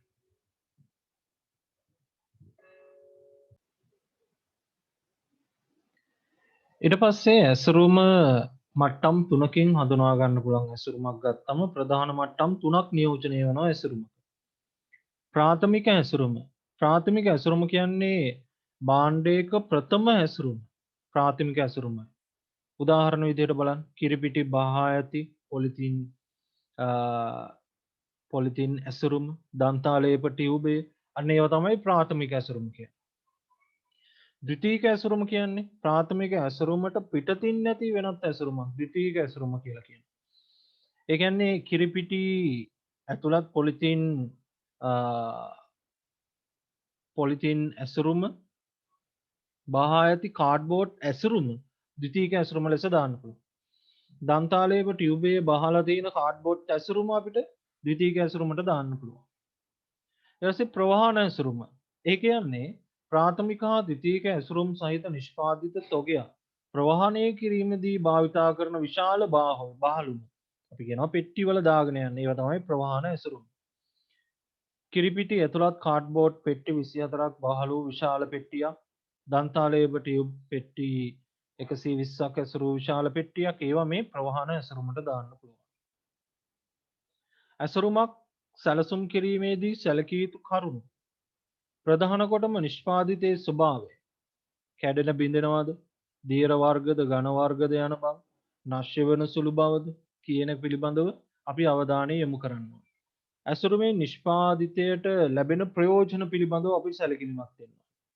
නිෂ්පාදිතයට ආරක්ෂාවක් ලැබීම පිළිබඳව නිෂ්පාදිතය හඳුනා ගැනීමට පහසු වීම නිෂ්පාදිතය පිළිබඳ තොරතුරු සැපයීම ඒ වගේම ආකර්ශනීය පෙනුමක් ලබා දීම අන්න ඒ වගේ දේවල් අපිට දක්වන්න පුළුවන්.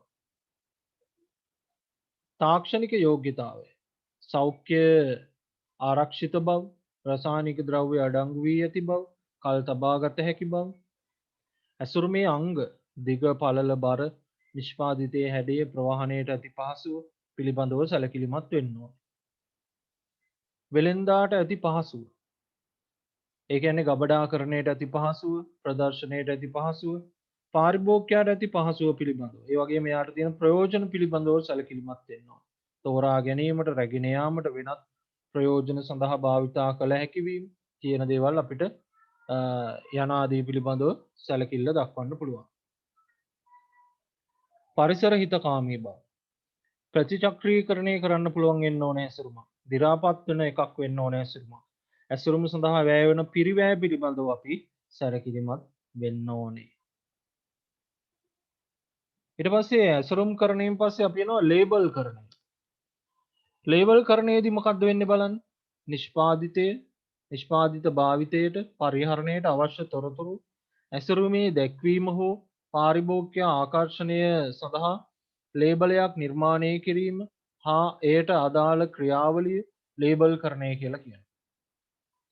එතකොට භාණ්ඩයේ තියෙන තොරතුරු මොනවද කියන දේවල් අන්තර්ගත කරලා පාරිභෝගිකයා ආරක්ෂා කරගන්න මනා නිමාවකින් අපි සකස් කරනවා.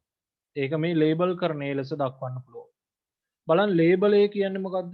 නිෂ්පාදිතය යම් යම් තොරතුරු දැක්වීම සඳහා ඇසුරුමේම කොටසක් ලෙස යොදා ගන්නු ලබන්නේ ලේබලය. එතකොට ඔය සමහර භාණ්ඩ අපි අතට ගත්තට පස්සේ ඇසුරුමේම print කරලා තියෙනවා ලේබලය. සමහර අවස්ථාවලදී අපිට ඔය බීම බෝතල් වල වගේ නා ලේබලය ගලවන්න පුළුවන්. ඒ විදිහට. ලේබලයක ඇතුළත් වී යුතු කරුණු මොනවාද? නිෂ්පාදිතයේ සම්බන්ධ තොරතුරු. නිෂ්පාදකයා නිෂ්පාදිත රට ලියාපදිංචි අංකය වගේ දේවල්. භාණ්ඩයේ නම හෝ සන්නම මිල අඩංගු ද්‍රව්‍ය මොනවාද? නිෂ්පාදිත දිනය, කල්ලිකුත් වීමේ දිනය, ගබඩා කිරීම හා ප්‍රවාහනයට හා භාවිතයට උපදෙස්, අනතුරු ඇඟවීම්, අවවාද, ප්‍රමිති ලාංඡන අන්න ඒ වගේ දේවල් ලේබලයක අන්තර්ගත වෙනවා. ඊට පස්සේ අපි එනවා මිල මිශ්‍රය. දැන් අපි මෙතෙක් වෙලා කතා කරේ නිෂ්පාදිත මිශ්‍රය පිළිබඳව. නිෂ්පාදිත මිශ්‍රයෙන් පස්සේ අපි එනවා මිල මිශ්‍රය පිළිබඳව කතා කරන්න. අලෙවිකරණ මිශ්‍රයේ මිල මිශ්‍රය. මිල යනු කිසියම් භාණ්ඩයක් හෝ සේවාවක් වූ සඳහා ගැනුම්කරුවෙකු විසින් ගෙවන ලද මුදල්මය අගය අපිට මිල ලෙස දක්වන්න පුළුවන්. ඒ කියන්නේ භාණ්ඩයක් හරි සේවාවක් හරි සඳහා ගැනුම්කරුවෙක් ගෙවන මුදල්මය අගය තමයි මිල කියලා කියන්නේ. භාණ්ඩයක් හෝ සේවාවක් හෝ ලබා ගැනීම හෝ භාවිත කිරීම හෝ මගින් පාරිභෝගිකයා ලබන ප්‍රතිලාභය හා තෘප්තිය වෙනුවෙන් හුවමාරු කර ගැනීමට කැමති වටිනාකම මිල ලෙස පුළුල්ව අපිට දක්වන්න පුළුවන්.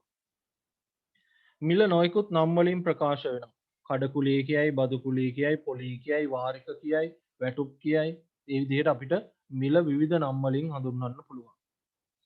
ගැනුම් කරුවෙකු භාණ්ඩයක් මිලදී ගැනීමේදී සලකා බලන ප්‍රධානම සාධකය මිල. ඒ කියන්නේ පාරිභෝගිකයෙක් භාණ්ඩේ මිලට ගන්නවා නම් අනිවාර්යයෙන්ම ඒ භාණ්ඩේ මිලට අවධානය යොමු කරනවා. අලෙවිකරණ මිශ්‍රයේ විචල්යන් ඇසුරෙන් ආදායමක් ලබා දෙන එකම විචල්්‍ය මිල. දැන් අපි අලෙවිකරණ මිශ්‍රයේ කොටස් හතරක් කිව්වනේ.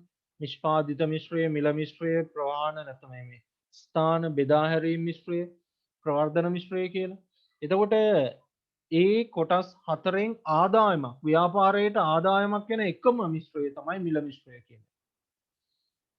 ඒ අනුව භාණ්ඩ හා සේවා මිල තීරණය කිරීමේදී ඒ සඳහා වැඩි අවධානයක් යොමු කළ යුතු වනවා මෙන්ම පාරිභෝගිකයාද මිලදී ගැනීමක් තීරණය කිරීමේදී මිල පිළිබඳ වැඩි අවධානයක් යොමු කරන්න ඕනේ.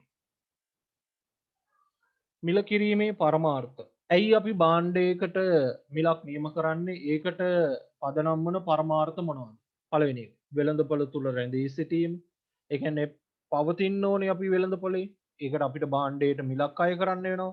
වර්තමානයේ ලාභ උපරිම කරගන්න, වෙළඳපොළ කොටස උපරිම කරගන්න, වෙළඳපොළ සාරය උරා ගන්න, නිෂ්පාදිත ගුණත්වයට නායකත්වය දෙන්න. අන්න ඒ වගේ දේවල් වලට මිල කියන එක පාවිච්චි කරන්න පුළුවන්. ඒවා තමයි මිල කිරීමේ පරමාර්ථ කියන්නේ.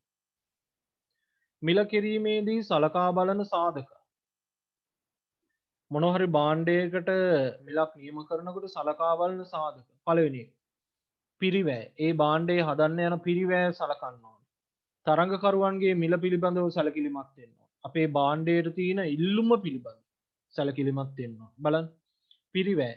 තරඟකරුගේ මිල ගණන් හා ගනුදෙනුකරුවන්ගේ ඉල්ලුම යන සාධක තුනම හෝ කිහිපයක් සලකා බලා මිල තීරණය කරන ක්‍රමයක් තෝරගන්න ඕනේ. කියන්නේ අපි භාණ්ඩයකට මිලක් තීරණය කරනකොට පිරිවැය තරඟකරුගේ මිල ඉල්ලුම කියන දේවල් වලට අවධානය යොමු කරන්න ඕනේ. ඊට පස්සේ බෙදා හැරීමේ මිශ්‍රය. දැන් අපි නිෂ්පාදිත මිශ්‍රය ගැන කතා කරා, මිල මිශ්‍රය ගැන කතා කරා. ඊට පස්සේ බෙදා හැරීමේ මිශ්‍රයට එනවා. බලන්න භාණ්ඩ හා සේවා නිෂ්පාදකයා සිට පාරිභෝගිකයා වෙත ළඟා කර දීමේ ක්‍රියාවලිය බෙදා හැරීමයි. නැතිනම් නිෂ්පාදිත ඉලක්ක ගනුදෙනුකරුවන් වෙත සාර්ථකව ළඟා කර දීමේ ක්‍රියාවලිය බෙදා හැරීමයි. ඒ කියන්නේ භාණ්ඩය නැත්නම් සේවාව පාරිභෝගිකයා ළඟටම ගිහිල්ලා ලබා දෙනවා. ඒ බෙදා හැරීමේ මිශ්‍රයේදී සිදුවෙන්නේ. බෙදා හැරීමේ වැදගත්කම.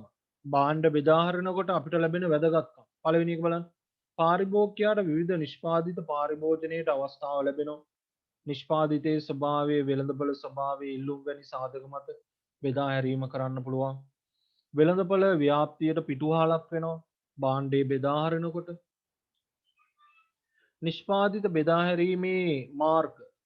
බලන්න නිෂ්පාදිත බෙදා හැරීමේ මාර්ග ගත්තොත් ප්‍රධාන කොටම අපිට ගන්න පුළුවන් භාණ්ඩ බෙදා හැරීමේ මාර්ග, සේවා බෙදා හැරීමේ මාර්ග. භාණ්ඩ බෙදා හැරීමේ මාර්ග ගත්තොත් පුතා පාරිභෝගික භාණ්ඩ බෙදා හැරීම, ඒ වගේම කාර්මික භාණ්ඩ බෙදා හැරීමේ මාර්ග විදියට අපිට ওই විදියට වර්ග කරලා දක්වන්න පුළුවන්. මතක තියාගන්න බෙදා හැරීමේ මාර්ග ගත්තම භාණ්ඩ බෙදා හැරීමේ මාර්ග, සේවා බෙදා හැරීමේ මාර්ග කියලා අපිට දක්වන්න පුළුවන්. භාණ්ඩ බෙදා හැරීමේ මාර්ග කොටස් දෙකයි. පාරිභෝගික භාණ්ඩ බෙදා හැරීමේ මාර්ග, කාර්මික භාණ්ඩ බෙදා හැරීමේ මාර්ග විදියට. බලන්න මේකේ පාරිභෝගික භාණ්ඩ බෙදා හැරීමේ මාර්ග නිෂ්පාදකයාගෙන් කෙලින්ම පාරිභෝගිකයාට යනවා පළවෙනි එක. නිෂ්පාදකයාගෙන් සිල්ලර වෙළඳ ඊට පස්සේ පාරිභෝගිකයා. ඊට පස්සේ නිෂ්පාදකයාගෙන් තොග වෙළඳ සිල්ලර වෙළඳ පාරිභෝගිකයා. නිෂ්පාදකයාගෙන් තොග වෙළඳ නියෝජිතය සිල්ලර වෙළඳ පාරිභෝගිකයා. ඔන්න ওই විදිහට යන්න පුළුවන් පාරිභෝගික භාණ්ඩ බෙදා හැරීමේ මාර්ග. උඩින්ම තියෙන්නේ ඍජු බෙදා හැරීම. ඊට පස්සේ තනි මාර්ග, ද්විත්ව මාර්ග, ත්‍රිත්ව මාර්ග විදිහට අපිට දක්වන්න පුළුවන්. කාර්මික භාණ්ඩ බෙදා හැරීමේ මාර්ග බලන්න. කෙලින්ම යන්න පුළුවන්. කාර්මික භාණ්ඩ බෙදා හැරීම මගින් යන්න පුළුවන්. නිෂ්පාදකයාගේ නියෝජිතයා හරහා යන්න පුළුවන්. නැත්නම් නිෂ්පාදකයාගේ නියෝජිතයයි කාර්මික භාණ්ඩ බෙදා හරින්නයි. ඒ දෙන්නා හරහාම කාර්මික පාරිභෝගිකයා වෙත යන්න පුළුවන්. පළවෙනි එක ඍජු මාර්ග, ඊට පස්සේ තනි මාර්ග, ඊට පස්සේ තනි මාර්ග, ඊට පස්සේ ද්විත්ව මාර්ග. ඒ විදිහට අපිට දක්වන්න පුළුවන් කාර්මික භාණ්ඩ බෙදා හැරීමේ මාර්ග. සේවා බෙදා හැරීමේ මාර්ග ගත්තොත් එහෙම බලන්න කෙලින්ම නිෂ්පාදකයාගෙන් පාරිභෝගිකයාට යනවා. ඒක ඍජු මාර්ග කියලා කියනවා. නැත්නම් නිෂ්පාදකයාගෙන් නියෝජිතයා හරහා පාරිභෝගිකයාට යනවා. ඒ වලට අපි කියනවා තනි මාර්ග කියලා. උචිත බෙදා හැරීමේ මාර්ගයක් තීරණය කිරීමේදී සලකා බලන කරුණු. ඒ කියන්නේ මොන හරි භාණ්ඩයක් බෙදා හරිනකොට අපි සලකා බලන කරුණු මොනවද? මොනවද බලන්න? භාණ්ඩයේ ස්වභාවය. භාණ්ඩයේ ස්වභාවය යටතේ පාරිභෝගික භාණ්ඩද, කාර්මික භාණ්ඩද, කල් පවතිනේවද, ඉක්මනින් නැශ වනේවද පිළිබඳ අපි අවධානය යොමු කරනවා. වෙළඳපොලේ ස්වභාවය. වෙළඳපොළ ප්‍රමාණය විශාලද, ප්‍රාදේශීයද, දේශීයද, අන්තර්ජාතිකද කියලා අපි වෙළඳපොලේ ස්වභාවය පිළිබඳ සලකා බලනවා. ඉල්ලුමේ ස්වභාවය. අඛණ්ඩ ඉල්ලුමක් තියෙනවද නැත්නම් කාලයකට විතරක් ඇති වෙන ඉල්ලුමක්ද තියෙන්නේ? තරඟකරුවන්ගේ බෙදා හැරීමේ මාර්ග. අනෙක් තරඟකරුවන් මේ භාණ්ඩ බෙදා හැරීම සඳහා යොදා ගන්නා මාර්ග මොනවද කියන එක පිළිබඳ අපි සැලකිලිමත් වෙන්න ඕන. නිෂ්පාදකයාගේ ශක්තිය. ඒ කියන්නේ මූල්‍ය ශක්තිය කොච්චරද යාගේ? ගබඩා පහසුකම් තියෙනවද? ප්‍රමාණවත් සේවකයෝ ඉන්නවද? ප්‍රවාහන පහසුකම් තියෙනවද? කියන එක පිළිබඳව අපි සැලකිලිමත් වෙන්න ඕනේ. එතකොට මෙන්න මේ දේවල් තමයි උචිත බෙදා හැරීමේ මාර්ගයක් තීරණය කිරීමේදී සලකා බලන සාධක කියලා කියන්නේ. ඊට පස්සේ අපි යනවා අලෙවිකරණ මිශ්‍රයේ අවසාන මිශ්‍රය ප්‍රවර්ධන මිශ්‍රය කියන එක. බලන්න. ප්‍රවර්ධනය කියන්නේ මොකක්ද? නිෂ්පාදිතය පිළිබඳ ඇල්මක් දක්වන ගනුදෙනුකරුවන්ට sannivedanaya කිරීමෙන් ඔවුන් මිලදී ගැනීමට උනන්දු කරවීම ප්‍රවර්ධනයයි. දැන් අපි ටීවී එක දැම්මොත්, පත්තරයක් ගත්තොත්, වෙන මොන හරි ක්‍රියාකාරකමක් කරන්න ගත්තොත් විවිධ වූ භාණ්ඩ පිළිබඳව අපිට sannivedanayan කරනවා ව්‍යාපාරිකයන් විසින්. ඒක වැටෙන්නේ මේ ප්‍රවර්ධන කියන එකට. ප්‍රවර්ධනයේ ඇති වැදගත්කම. ඒ කියන්නේ භාණ්ඩයක් පිළිබඳව ප්‍රවර්ධනය කරනකොට ඒකේ තියෙන වැදගත්කම් මොනවද? නව නිෂ්පාදිත ගනුදෙනුකරුවන් වෙත හඳුන්වලා දෙන්න පුළුවන්. අලුත් භාණ්ඩයක් ගනුදෙනුකරුවට හඳුන්වලා දෙන්න පුළුවන් ප්‍රවර්ධනය හරහා. පවතින නිෂ්පාදිතවල අලවිය ඉහළ දාගන්න පුළුවන්. ඉලක්ක ගනුදෙනුකරුවන්ට නිෂ්පාදිත පිළිබඳ විවිධ තොරතුරු sannivedanaya කිරීම මගින් ඔවුන් දැනුවත් කරන්න අපිට පුළුවන්. අනිකුත් තරඟකාරී නිෂ්පාදිත සමග පවතින තරඟයට සාර්ථකව මුහුණ දෙන්න හැකියාව තියෙනවා මේ ප්‍රවර්ධනයේ හරහා. ඒවා තමයි ප්‍රවර්ධනයේ වැදගත්කම් කියන්නේ. ප්‍රවර්ධනයේ සාර්ථකත්වයේ මත අනිකුත් අලෙවිකරන මිශ්‍රයේ විචල්යන්ගේ සාර්ථකත්වයේද රඳා පවතිනවා. දැන් නිෂ්පාදිත කියන එක, මිල කියන එක, බෙදා හැරීම් කියන ඒ කොටස් තුනම රඳා පවතින්නේ මේ ප්‍රවර්ධන මිශ්‍රයේ සාර්ථකත්වයේ මත. ආයතනයේ ප්‍රතිරූපයේ ඉහළ නංවා ගන්න පුළුවන්. අනාගත ඉල්ලුම වර්ධනය කරගන්න පුළුවන් මේ ප්‍රවර්ධනය හරහා. ව්‍යාපාරයකට ප්‍රවර්ධනයේ වැදගත් වන අවස්ථා මොනවද බලන්න. නව නිෂ්පාදිතයක් වෙළඳපොළට හඳුන්වලා දෙනකොට නිෂ්පාදිත සඳහා පවත්නා ඉල්ලුම පහත නොවැටි පවත්වාගෙන යන්න අඛණ්ඩව ආයතනයේ ප්‍රතිරූපය වර්ධනය කරගන්න අන්න ඒ වගේ දේවල් වලට මේ ප්‍රවර්ධනය අපිට වැදගත් වෙනවා. ප්‍රවර්ධන මිශ්‍රය ගැලීම් සටහනක් මගින් දක්වන්න පුළුවන්. බලන්න. මෙන්න මේ විදිහට. මුලින්ම ප්‍රචාරණය. රූපවාහිනී, වීඩියෝ පට, පෝස්ටර්, බැනර්, චලන රූප, වාර ප්‍රකාශ. ප්‍රවර්ධන මිශ්‍රය තුල ප්‍රචාරණය කරන රූපවාහිනී, වීඩියෝ පට, පෝස්ටර්, බැනර්, චලන රූප, වාර ප්‍රකාශන මේ විදිහට දක්වන්න පුළුවන්. ඊට පස්සේ පෞද්ගලික විකුණුම්. විකුණුම් ඉදිරිපත් කිරීම, විකුණුම් රැස්වීම, දිරිගැන්වීමේ වැඩසටහන්, සාම්පල් මගින් අලවිය, සල්පිල් හා ප්‍රදර්ශන මගින් අලවිය. ඒ විදිහට අපිට දක්වන්න පුළුවන්. විකුණුම් ප්‍රවර්ධනය. මිල අඩු කිරීම, සාම්පල් බෙදා දීම, කූපන් ලබා දීම, මිල ගොනුව, ත්‍යාග හා අධික්‍ය, ලොතරැයි අන්න ඒ වගේ දේවල් අපිට දක්වන්න පුළුවන්. ඊට පස්සේ මහජන සම්බන්ධතා. ප්‍රකාශන, අනුග්‍රහකත්ව, දේශන, ප්‍රවෘත්ති, සම්බන්ධතා, සම්මන්ත්‍රණ, වාර්ෂික වාර්තා ඒ විදිහට දක්වන්න පුළුවන්. ඍජු අලෙවිකරණය. ඍජු තැපෑලෙන් කැටලොග් මගින් අලෙවිකරනවා, විද්‍යුත් අලෙවිකරණ වෙබ් අඩවි, දුරකථන මගින් අලෙවිය ඒ විදිහට දක්වන්න පුළුවන්. ඉසව් හා අත්දැකීම්. ක්‍රීඩා හරහා විනෝදාස්වාදය, උත්සව, ආයතනික චාරිකා, පාඨමාලා, වීදි නාට්‍ය ඔන්න ඔය විදිහට අපිට ප්‍රවර්ධන මිශ්‍රයේ පවතින දේවල් එක් දේවල් දක්වන්න පුළුවන්. ප්‍රචාරණය යටතේ මේ ටික, පෞද්ගලික විකුණුම් යටතේ මේ ටික, විකුණුම් ප්‍රවර්ධනය යටතේ මේ ටික, මහජන සම්බන්ධතා යටතේ මේ ටික, ඍජු අලෙවිකරණය යටතේ මේ ටික, ඉසව් හා අත්දැකීම් හරහා මෙන්න මේ ටික.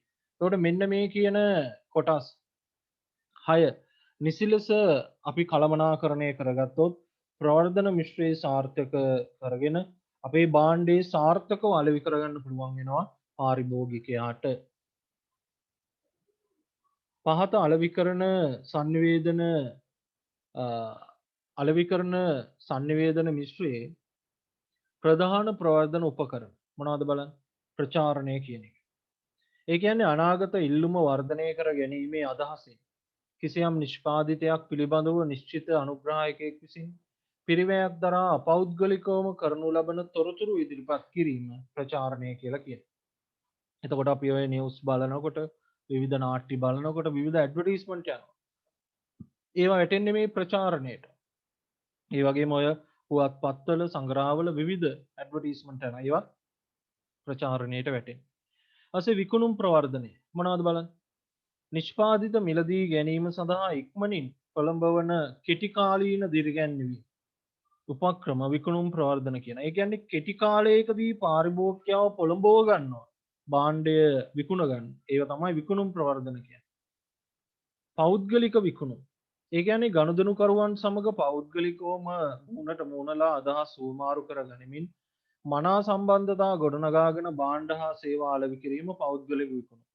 ඒ කියන්නේ පාරිභෝගිකයාත් එක්ක හොඳ සම්බන්ධයක් ගොඩනගාගෙන භාණ්ඩය අලෙවි කරනවා නම් අපි කියන එක පෞද්ගලික විකුණුම්.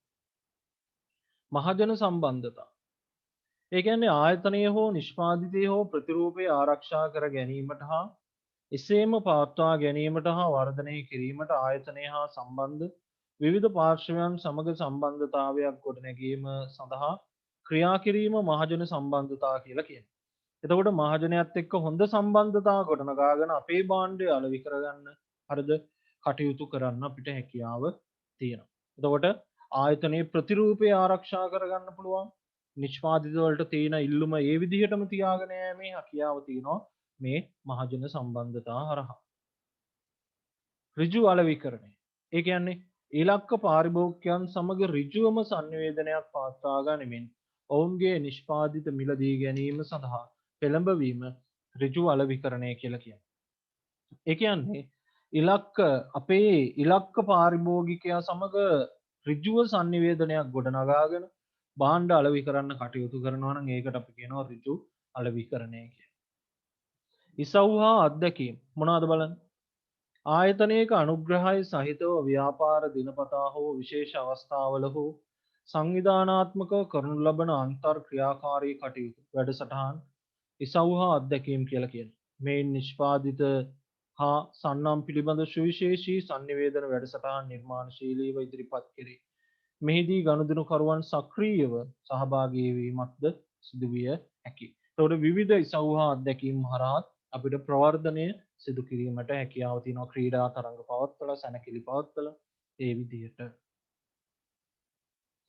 බලන්න වේදි නාට්‍ය විනෝදජනක ක්‍රීඩා අන්න ඒ වගේ දේවල් තමයි මේ ඉසව් හා අත්දැකීම් ගණයට වැටෙන්නේ. හරි. එහෙනම් ව්‍යාපාර අධ්‍යයනයේ අමාරුම පාඩමක් වන 14 වෙනි පාඩම අලෙවිකරණය මෙතනින් අවසන් වෙනවා.